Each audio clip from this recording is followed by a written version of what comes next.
Збогум на ефтината струја за стопанството, компаниите од прехранбениот сектор кои не ги намалија цените на основните прехранбени производи, повеќе нема да добиваат субвенционирана струја до 80 евра за мегават час, рече премиерот. Признава дека добар дел од компаниите се богателе врз гребот на граѓаните, користеле ефтина струја, а не намалиле ниту еден денар на производите. Има компании кои што немаат намалување на цените.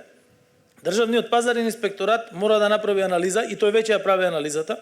Доколку нема објективни причини за тоа да не била намалена цената и покрај субвенционираната цена на електрична енергија, тогаш нормално дека нема да добиваат субвенционирана цена на електрична енергија, бидејќи таа субвенционирана цена на електрична енергија ја субвенционираат граѓаните на државата. Претходно министерот за економија рече дека од 1 март треба да се укине субвенционираната струја за сите компании, бидејќи се покажало дека нема ефект од мерката и дека подобро би било со тие пари да им се помогне на граѓаните. Предлогот ќе биде доставен до владата, а сега премиерот вели дека не треба сите да бидат казнети. Мојот пристап би бил доколку е можно за тие одредени компании, бидејќи оној кој што постапува согласно договор, бидејќи овде се работеше за договор, дженталменски договор помеѓу коморите и владата.